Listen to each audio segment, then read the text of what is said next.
Gênesis capítulo 6, obrigado, Ticão. A partir do versículo 1, a gente vai ler até o 9. Quem encontrou diz amém. Amém? Gênesis capítulo 1, capítulo 6, do verso 1 ao 9. Diz assim: E aconteceu que, como os homens começaram a multiplicar-se sobre a face da terra, e lhe nasceram filhas, viram os filhos de Deus que as filhas dos homens eram formosas, e tomaram para si mulheres de todas as que escolheram. Então disse o Senhor: Não contenderá o meu espírito para sempre com o homem, porque ele também é carne, porém os seus dias serão 120 anos. Havia naqueles dias gigantes na terra, e também Deus, quando os filhos de Deus entraram, as filhas dos homens e delas geraram filhos. Estes eram os valentes que houve na antiguidade, os homens de fama. E eu quero que vocês se atentem para esses últimos versículos. E viu o Senhor que a maldade do homem se multiplicara sobre a terra, e que toda a imaginação dos pensamentos de seu coração era só má continuamente. Então arrependeu-se o Senhor de haver feito o homem sobre a terra, e pesou-lhe em seu coração. E disse o Senhor: Destruirei o homem que criei de sobre a face da terra, desde o homem até o animal, até ao réptil e até as aves dos céus, porque me arrependo de os haver feito. Noé, porém, achou graça aos olhos do Senhor. Estas são as gerações de Noé. Noé era homem justo e perfeito em gerações. Noé andava com Deus. Amém? Repita comigo: Noé andava com Deus. A Bíblia vai nos dizer de um outro homem que andou com Deus e após ter andado com Deus, o Senhor o tomou para si. Deus nos criou, guarde isso aí em sua mente. Deus nos criou para andar com Ele. O tema que eu escolhi para essa manhã é um tema um tanto quanto intrigante: a imutabilidade de um Deus que se arrepende. A imutabilidade de um Deus que se arrepende. Esse tema proposto, ele aparentemente é um tanto quanto filosófico, teológico, mas na verdade ele é muito simples. Duas coisas são certas: Deus é imutável, ponto. Deus se arrepende, ponto. Eu creio que você, como eu, pode estar questionando agora em seu pensamento: como um Deus imutável pode se arrepender? E eu escolhi esse tema, a imutabilidade de um Deus que se arrepende, justamente para instigar você a pensar como um Deus imutável pode se arrepender, ou o arrependimento de um Deus que não muda, o arrependimento de um Deus que é o mesmo ontem, hoje e será eternamente. Creio que existe ou existiu em você talvez esse questionamento. Vocês que têm passado por um período de leitura bíblica, têm acompanhado o plano de leitura bíblica da IBEV, e às vezes nós nos deparamos com versículos como o de Malaquias 3:6, que diz: Eu sou o Senhor e não mudo. E aí mais à frente nós vemos outros textos da Bíblia dizendo: o Senhor se arrependeu de criar a humanidade. Para que a gente entenda isso, a gente precisa entender a imutabilidade de Deus. Deus, ele é imutável, ponto. Mas uma das características, algo que o fundamento da imutabilidade de Deus é a perfeição dele. Deus é perfeito e por isso ele não muda.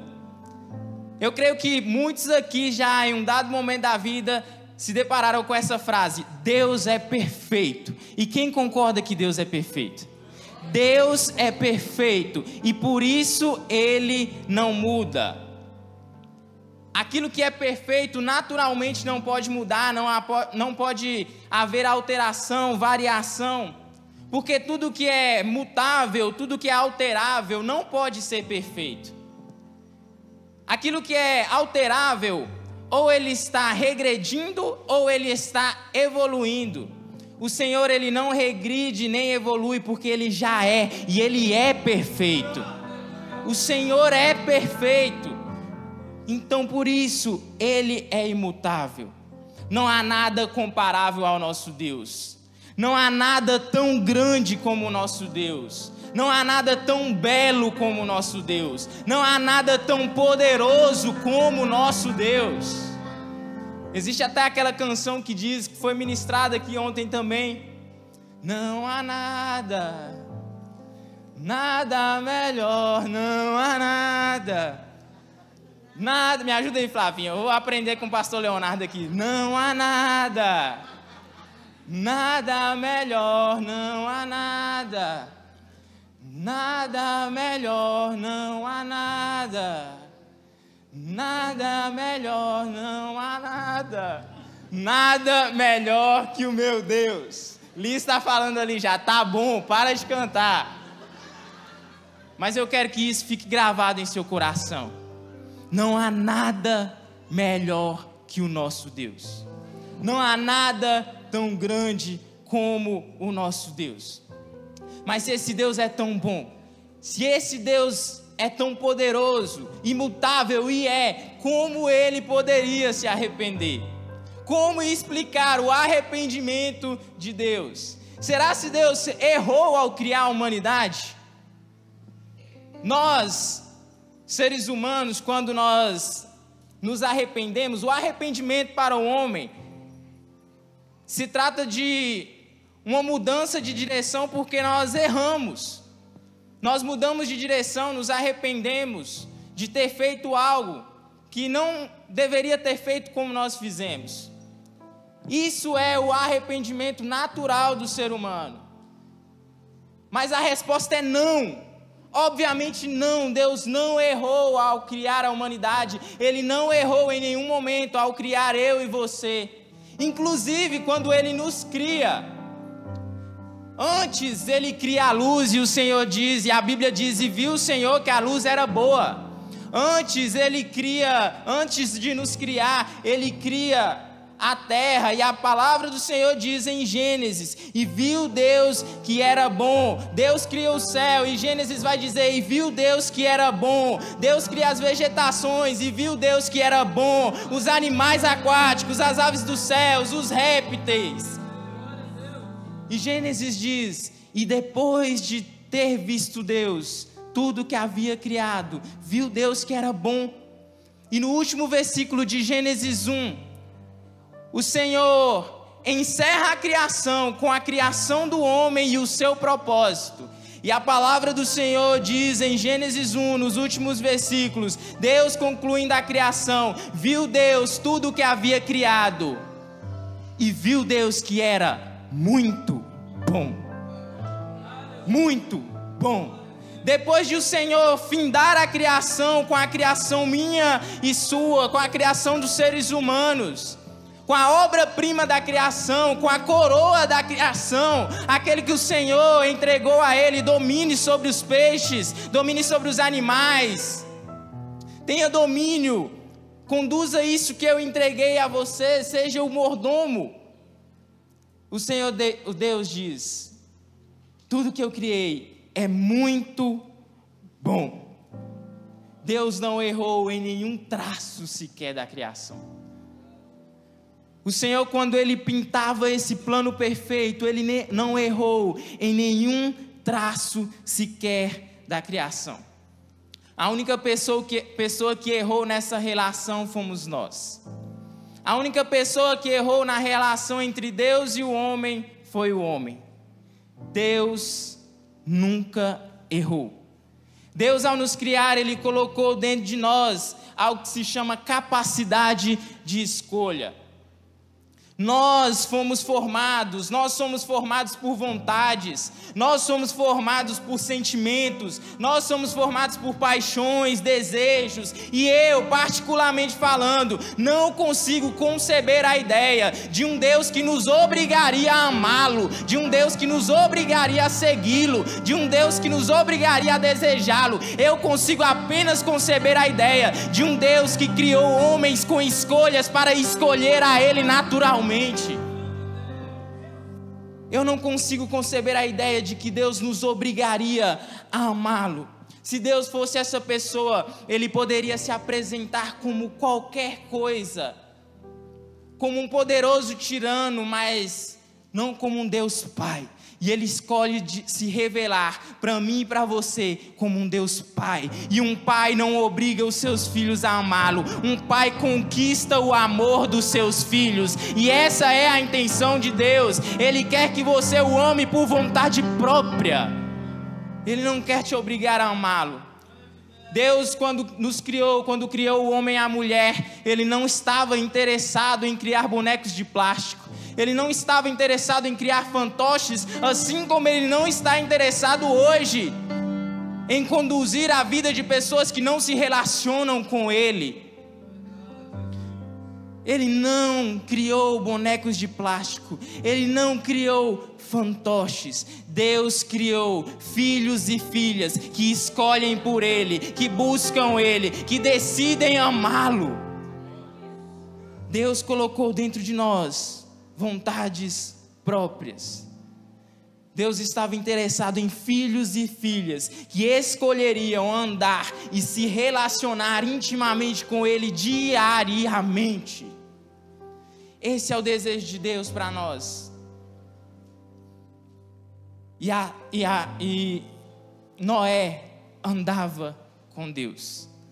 Noé andava com Deus. E por isso Deus preservou a vida de Noé. O que nós vemos no livro de Gênesis não é uma mudança no caráter de Deus, porque Deus é imutável, ponto. O que nós vemos no livro de Gênesis é um movimento de Deus em relação às nossas mudanças. Deus é imutável, nós mudamos. E Deus se movimenta em relação às nossas mudanças. Mas Ele não muda, o seu caráter não muda, as suas promessas não mudam, aquilo que Ele decretou não muda. Como explicar então o arrependimento de Deus? O autor de Gênesis, na verdade, o que ele usa ali é um antropomorfismo. Calma que vai ficar tranquilo, não é complexo, claro de entender. Um antropomorfismo, quem já ouviu a palavra antropologia? Acredito que todos já ouviram a palavra antropologia. Antropologia é o estudo do homem, o estudo da humanidade. Antro vem do original grego de homem. Quem já ouviu a palavra metamorfose? Metamorfose é uma mudança de forma. A borboleta passa por uma metamorfose porque ela muda de forma. Morfe, aí nessa palavra metamorfose, morfe significa forma. Então antromorfismo, morfe, significa uma forma humana. O autor, na verdade, usa aqui um antropomorfismo ou um antropopatismo. Isso é quando nós ou os autores atribuem a Deus características humanas. É quando nós atribuímos a Deus sentimentos humanos, nós atribuímos características, sentimentos. Isso é um antropomorfismo, e foi isso que o autor usou ao dizer: Deus se arrependeu. Porque o arrependimento de Deus não é como o arrependimento humano. Quando nós nos arrependemos, significa que nós mudamos de ideia, como eu disse para vocês, corrigimos um erro. No caso de Deus, o arrependimento significa um movimento em relação ao seu povo. Nós precisamos olhar na perspectiva do autor. O autor está vendo uma ação de um Deus que é transcendente. Como ele descreveria a ação desse Deus que nós não podemos explicar? Ele é muito além do que nós podemos explicar. Os sentimentos de Deus são muito além do que nós podemos explicar. O próprio amor de Deus é além do que nós podemos explicar. Nós não temos palavras para descrever o amor de Deus. Deus nos ama, ok. Mas se nós compararmos o amor de Deus ao nosso amor uns pelos outros, esse amor não seria nada. Se nós comparássemos o amor de Deus ao nosso amor até mesmo por Ele, esse amor não seria nada, porque Ele nos ama de tal maneira que entregou o Seu Filho para morrer por nós. Como explicar esse amor? De tal maneira, o autor tentando escrever como era o amor de Deus, ele não tinha palavras, por isso ele diz: Deus nos amou de tal maneira. O nosso Deus transcende a nossa imaginação, transcende a nossa explicação. Por isso que o autor usa arrependimento. Nós não temos palavras para descrever os sentimentos de Deus. O próprio amor de Deus é transcendente ao nosso amor, à nossa ideia. Paulo vai dizer em Efésios 3,19: o amor de Cristo excede todo entendimento. O amor de Cristo excede todo entendimento. Como explicar tamanho amor? Como explicar o que o Senhor estava sentindo quando Ele nos criou, nos escolheu, nos elegeu e nos permitiu, nos salvou e nos permitiu estar aqui hoje? Não é um simples amor como nós sentimos um pelos outros. É um amor transcendente. É um amor inexplicável. É um ousado amor de Deus. Paulo também em 1 Coríntios 3,12 vai dizer: agora nós vemos como por um espelho, de modo obscuro. Ou seja, não conseguimos ainda descrever Deus, mas depois veremos face a face.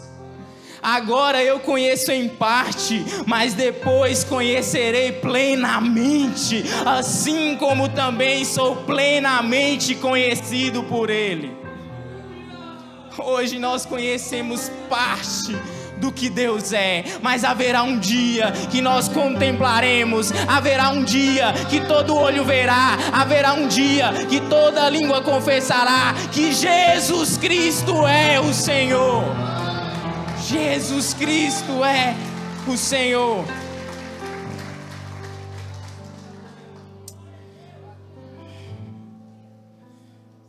O Senhor transcende a nossa imaginação.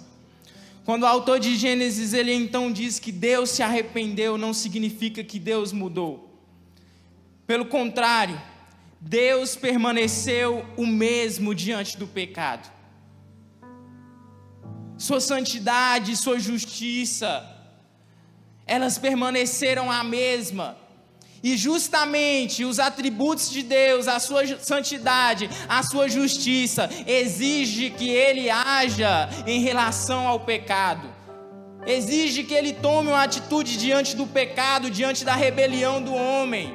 Ao passo que sua misericórdia e amor também o levam a buscar o nosso bem-estar. Também o leva a nos redimir, a nos salvar. Deus se movimenta em relação às nossas atitudes. Apesar do arrependimento de Deus, a essência dele permanece imutável. Imutável. Ele ainda é o alfa e o ômega. Ele ainda é o princípio e o fim. Ele ainda é o Deus dos deuses e Senhor dos senhores. Ele ainda é o Rei dos reis. Ele ainda é o El Shaddai, o Eu Sou, o Deus conosco, o Deus que está aqui. Ele é o nosso Deus. Ele é o nosso Deus. Malaquias 3,6 vai dizer: eu sou o Senhor e não mudo. Deus é imutável em seu caráter. Deus é imutável em seu amor. Deus é imutável em suas promessas. E é justamente porque Deus é imutável, é justamente devido à imutabilidade de Deus, sempre bom, O Senhor é bom o tempo todo. O Senhor é sempre bom. O Senhor é misericordioso o tempo todo. Ele é sempre misericordioso. Ele é um Deus justo o tempo todo. Ele é sempre justo. Ele é um Deus de amor como Ele era no Antigo Testamento. Ele é um Deus de amor hoje. Ele é um Deus justo como era no Antigo Testamento. Ele é um Deus justo hoje. O Senhor não muda. E é justamente devido à imutabilidade de Deus que as misericórdias de Deus se renovam a cada manhã. E por isso eu e você não somos consumidos. É justamente porque Ele não muda que eu e você não somos consumidos. É justamente porque Ele não muda que nós podemos acordar e nos reconciliar com Ele até o dia que Ele voltar. Mas a palavra do Senhor diz que nós não sabemos o dia nem a hora. Até lá Ele vai te permitir se reconciliar com Ele. Mas se nós não sabemos nem o dia nem a hora, eu aconselharia a você: corra para os braços de Jesus hoje, se dobre a Jesus hoje, aproveite mais essa oportunidade, aproveite mais essa manhã com Deus, para você voltar a andar com Ele como você já andou. As misericórdias do Senhor não mudam. Deus não é um Deus impassível, indiferente, apático. O meu desejo com essa palavra é que você tire da sua mente a concepção de que Deus está apenas lá no trono, com os braços cruzados, vendo catástrofes acontecer, vendo desertos acontecerem nas nossas vidas, vendo coisas acontecerem sem fazer nada. Eu quero que você tire essa concepção desse Deus distante de nós, da sua cabeça. Deus está mais próximo de nós do que nós imaginamos. Deus não está distante de nós, Ele habita em nós. Se nós entendermos que Deus é soberano e imutável, nós entendemos o arrependimento de Deus então como uma escolha. Nós entendemos os sentimentos de Deus como uma escolha. O amor de Deus, a ira de Deus, o arrependimento de Deus são escolhas. Diferentemente de nós, que temos sentimentos pecaminosos, reações pecaminosas, devido ao pecado que entrou no mundo e à alteração do nosso caráter, devido ao nosso afastamento de Deus, a ruptura que aconteceu lá no princípio, os nossos sentimentos são pecaminosos, os de Deus não, porque Ele é santo, justo e poderoso. Eu e você nos iramos porque alguém nos fecha no trânsito, e isso é natural. Nós não conseguimos, na maioria das vezes, conter os nossos sentimentos, controlar os nossos sentimentos. Um casal briga com seu cônjuge, talvez. Às vezes acontece até de dormir brigado, mas no outro dia, quando o pastor Leonardo leva um café da manhã na cama para a Gesiane, ela já se derrete toda de novo. Os nossos sentimentos são naturalmente alterados devido às reações dos outros. Mas os sentimentos de Deus não, porque Ele é o Deus dos sentimentos. Ele quem estabeleceu as nossas emoções, é Ele quem controla todas as coisas. Então, quando a palavra do Senhor diz que Deus se arrependeu, na verdade, ainda que seja um antropomorfismo, não é apenas um antropomorfismo, é Deus dizendo: eu entristeci o meu coração, porque a minha criação se afastou de mim. Eu escolhi, assim como eu escolhi amar a eles, eu escolho também, quando eles se afastam de mim, sentir a dor deles, sentir a dor daqueles que estão distantes de Deus. O Senhor, Ele escolhe participar das nossas dores. O Senhor é o único Deus em toda a história que é tanto infinito como pessoal. Ele é o único Deus que é tanto infinito, mas ao mesmo tempo se relaciona com nós, que somos finitos, que não podemos conceber a ideia de um Deus tão grande. Ele é o único Deus dessa forma. Ele é o único Deus que é totalmente santo, mas consegue se relacionar conosco. Não há outro Deus. O nosso Deus, Ele escolheu se relacionar conosco. Ele escolheu participar das nossas dores. Ele escolheu sofrer o nosso sofrimento. Existe uma música que diz, dessa vez eu não vou cantar. Existe uma música que diz, todo mundo riu, né? O trem vai ver que tava feio mesmo, né? Existe uma música que diz, a mesma música: o Deus das montanhas também é o Deus dos vales. Aquele Deus que está conosco lá em cima, quando nós passamos pelo deserto, Ele continua do nosso lado. Ele é o Deus dos vales. Ele é o Deus que escolheu sentir as nossas dores. Ele não é um Deus apático. Ele não é um Deus que não se relaciona conosco. Aí está o segredo da imutabilidade de um Deus que se arrepende. É um Deus que é imutável, mas que escolhe sentir, que escolhe nos amar, que escolhe se relacionar conosco. E Ele nos criou para andar com Ele, para relacionar com Ele, para ouvir a sua voz.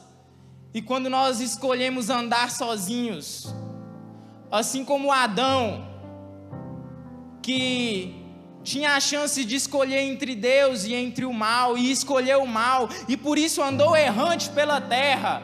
Não pense que quando nós escolhemos andar distante de Deus, que o Senhor, Ele não se importa com isso. Não pense que o afastamento seu de Deus é insignificante para Deus, porque não é. Ele te escolheu, Ele te ama, Ele te quer perto dEle, Ele te quer com Ele.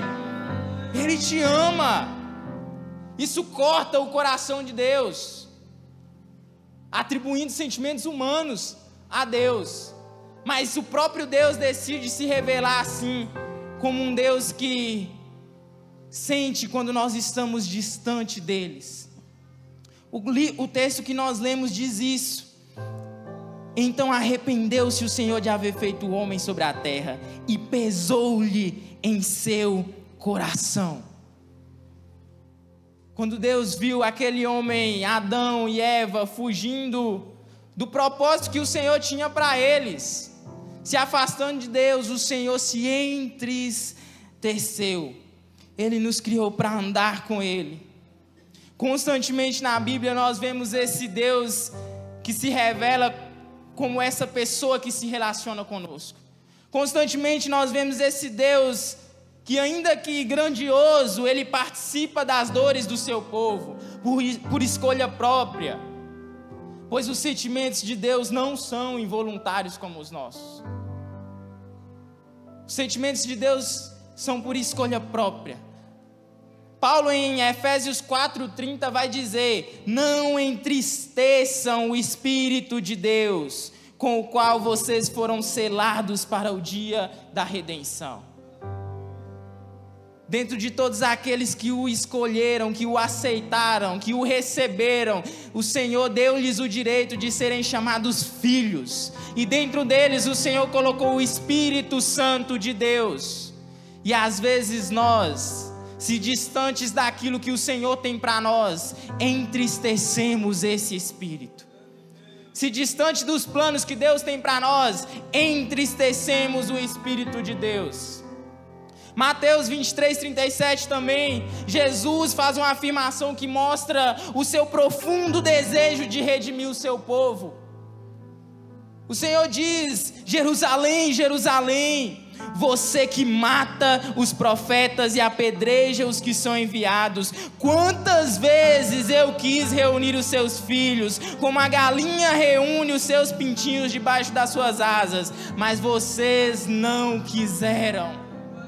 O Senhor está mostrando ali o profundo desejo dele de redimir o seu povo, de salvar o seu povo.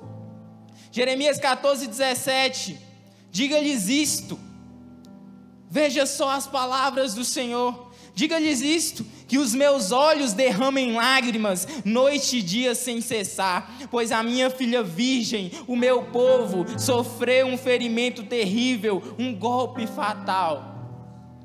O Senhor está falando aqui de Jerusalém, e Ele escolhe se apresentar como esse Deus que derrama lágrimas pelo seu povo. Ele escolhe se apresentar como esse Deus que sente o distanciamento do seu povo, porque quando nós estamos distantes de Deus, nós estamos mortos em nós mesmos, em nossos pecados e delitos. Não há vida fora do autor da vida, e o Senhor nos quer vivos com Ele, andando com Ele, nos relacionando com Ele, amando a Ele, buscando a Ele, dia e noite. Ainda um outro profeta, Isaías 63:9, em toda a aflição do seu povo, Ele também se afligiu. Em toda a aflição do seu povo, Ele também se afligiu. É impossível entender isso e não o adorá-lo. É impossível entender que um Deus imutável, grandioso, escolheu se fazer servo e passar por nossas dores e não o adorá-lo. Porque quando nós olhamos para a cruz, nós entendemos e lembramos que foi uma escolha de Jesus sofrer por mim e por você. Foi uma escolha de Jesus se entregar para que eu e você tivéssemos vida. Foi uma escolha. Lembre da ocasião em que Jesus está sendo preso. Pedro tenta salvá-lo, salvar o Salvador. Pedro saca uma espada e corta a orelha de Malco. E a resposta de Jesus para Pedro é: Pedro, você não acha que eu não poderia rogar ao meu Pai e Ele enviaria 12 legiões de anjos para me proteger, para me salvar? O Senhor tinha poder de acabar com aquilo ali, mas porque o Senhor não muda, esse plano foi traçado lá em Gênesis. Ele precisava sofrer, ele precisava ser moído, como ovelha muda, por sua escolha foi ao matadouro, para que eu e você tivéssemos vida, e vida em abundância. O Senhor quer te salvar.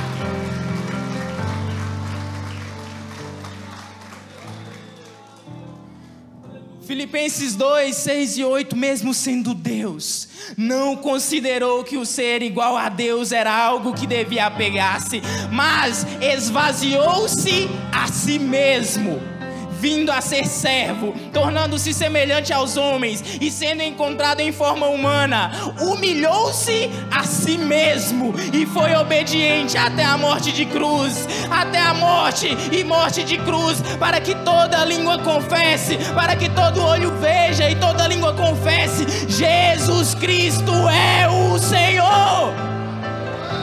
Jesus Cristo é o Senhor.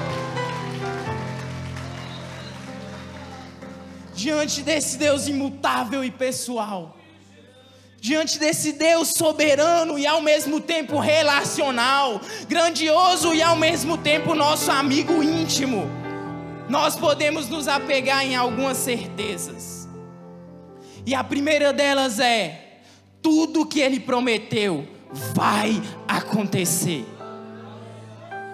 Porque Ele não é homem para que minta, e nem filho do homem para que se arrependa. Acaso Ele fala e deixa de agir? Acaso promete e deixa de cumprir? Ele não é homem para que minta, e nem filho do homem para que se arrependa. Como se nós havíamos acabado de falar que Deus se arrependeu. Só que quando nós vamos para os originais, nós vemos que nesse versículo que nós acabamos de ler, a palavra para traduzir arrependimento ali é shub. E shub significa voltar-se, mudar de atitude. Deus não é homem para que volte atrás em sua palavra, para que mude de atitude. E a palavra que nós vemos para descrever o arrependimento de Deus lá em Gênesis, no hebraico, no original é Nachan.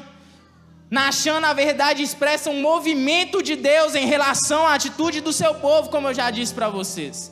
Nachan significa sofrer, afligir-se, ter uma tristeza.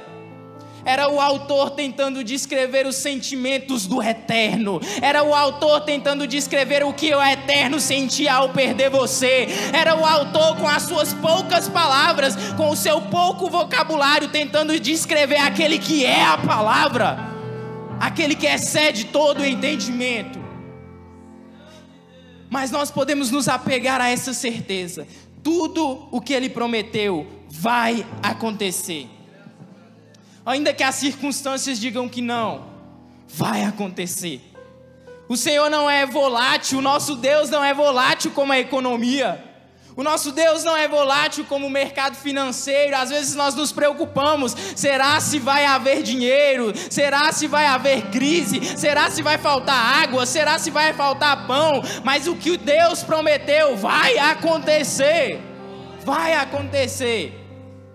Ainda que as circunstâncias digam que não, ainda que as taxas para os investidores, ainda que as taxas de juros oscilem, ainda que o dólar suba às alturas, ainda que a inflação tome conta do cenário, ainda que uma crise se instaure, se o Senhor prometeu, vai acontecer. Ainda que os ventos fortes assolem o seu barco, se o Senhor prometeu, vai acontecer. Ainda que a tempestade venha, se o Senhor prometeu, vai acontecer. O cenário não pode alterar o que Deus decretou. As circunstâncias não podem alterar o que Deus decretou. A nossa esperança em Deus é uma âncora que em meio à tempestade nos firma nele e nos permite não naufragar. O Senhor está conosco. Ele é a rocha inabalável. Quem é rochedo senão o Senhor? Quem é a rocha senão o nosso Deus? Ele é imutável, Ele é inabalável. Talvez a promessa que você recebeu um dia, talvez as palavras que você recebeu um dia de um profeta ou de o próprio Deus, não tenha mais o mesmo sabor em seus lábios. Talvez você não sente mais hoje tão doce a promessa que o Senhor te entregou. Mas eu quero te dizer que o Senhor não mudou. Talvez nós possamos ter provado o amargo do pecado, ou o amargo de uma vida distante de Deus, mas a promessa dele não mudou. A promessa dele continua doce. Ainda há mel na nova Canaã. Ainda há mel. O Senhor não muda. Se a promessa parece amarga, o Senhor está te dizendo nessa manhã com Deus: volte a sonhar. Volte a sonhar, pois eu não mudo. Volte a sonhar. Se Ele prometeu, vai acontecer. E a segunda certeza que nós temos é: Deus está disposto a nos dar uma segunda chance. Deus está disposto a nos dar outra chance. E o Ministério de Louvor, se quiser, já estou caminhando para o final. Deus está disposto a nos dar uma outra chance. Quando nós nos deparamos com esse Deus santo, justo, todo-poderoso, imutável, mas que escolhe se relacionar com nós, se escolhe se relacionar conosco, a primeira certeza que temos é que todas as suas promessas serão cumpridas. E a segunda certeza que temos é que esse Deus relacional nos permite se relacionar com Ele de novo, nos permite voltar a andar com Ele, nos dá outra chance. Jonas 3, versículo 10 vai dizer: tendo em vista o que eles fizeram e como abandonaram os seus caminhos, Deus se arrependeu e não os destruiu como tinha ameaçado. O Senhor manda o profeta Jonas até Nínive para pregar a palavra para aquele povo que estava perdido. O Senhor manda Jonas para pregar para aquele povo uma iminente destruição, para pregar para aquele povo uma potencial destruição devido aos seus pecados, e Jonas não queria ir pregar para aquele povo.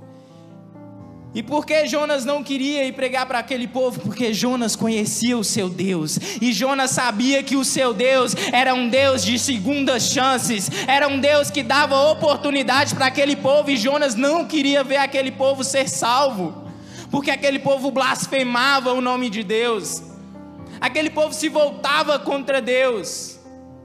E Jonas sabia que se ele fosse até lá pregar a palavra, se ele fosse até lá falar do Deus vivo, aquele povo se arrependeria e Deus salvaria aquele povo. E foi isso que aconteceu. Jonas foi, não por vontade própria, mas porque Deus mandou, e ele pregou, e então aquele povo se arrependeu e Deus salvou aquele povo. Deus é um Deus que nos dá outra chance. Sempre que nós nos humilharmos diante desse Deus imutável e arrepender dos nossos pecados, Ele é fiel e justo para perdoá-los. Deus é imutável, e assim também é a sua promessa da salvação. Quem crê será salvo, quem não crê já está condenado. Deus é imutável e as suas palavras são imutáveis. Em uma história com grandes imperadores que eram severos por possuírem poder, imperadores como Nero, Calígula, Hitler, Stalin, Deus acima de todos esses, Deus soberano acima de todos esses, escolhe ser um Deus misericordioso. Quando nós vemos imperadores, por terem poder, achar que podem fazer qualquer coisa com o seu povo, nós vemos um Deus que realmente tem todo o poder, mas que tem misericórdia do seu povo, que ama o seu povo, que quer salvar o seu povo. Então caia Nero, caia Calígula, caia Hitler, caia Stalin, o grandioso Deus há de nos salvar.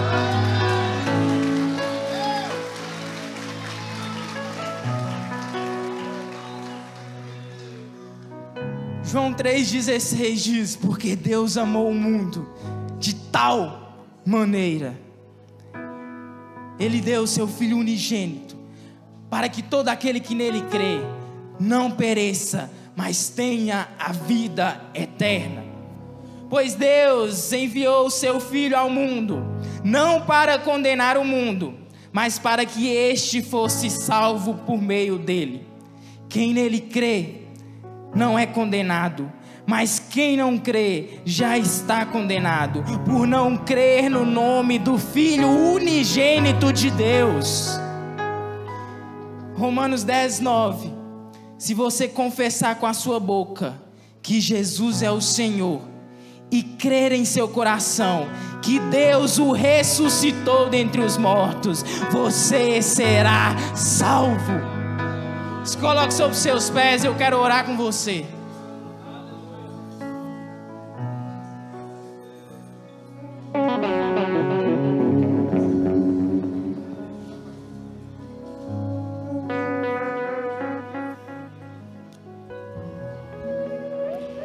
Diante desse Deus imutável, mas relacional, poderoso, grandioso, mas nosso amigo,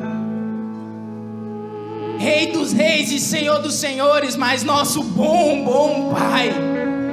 Diante desse Deus, que por maior que seja, escolhe se fazer servo por amor a nós, escolhe passar por nossas dores, escolhe passar por nossas cicatrizes, por nossas angústias para nos salvar. Diante desse Deus, que é o Deus das montanhas e o Deus dos vales, nós temos apenas uma escolha: adorá-lo, adorá-lo, adorá-lo. Essa é a nossa escolha. E Ele nos criou com um propósito. andar com Ele. Sempre que nós nos afastamos desse propósito, assim como a palavra do Senhor diz, o Senhor se entristece em seu coração. Não entristeceis o Espírito Santo. Essa manhã com Deus é uma oportunidade de reconciliação. Essa manhã com Deus é uma oportunidade de voltar a andar com Ele. Essa manhã com Deus é uma oportunidade de se arrepender e voltar a viver aquilo que Ele prometeu. Nada melhor, não há nada. E eu gostaria de fazer um convite para você. Enquanto nós cantamos essa canção, faça uma oração no seu lugar. Senhor, onde o Senhor quer que eu esteja hoje? Senhor, onde o Senhor quer que eu esteja hoje?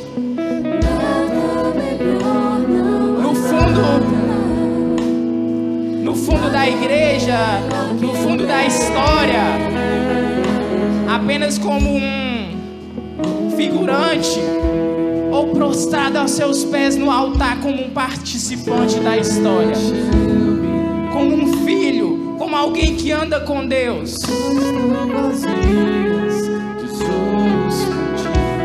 Faça essa oração, pergunte para o Senhor em seu lugar: Deus, o que o Senhor espera de mim para essa manhã?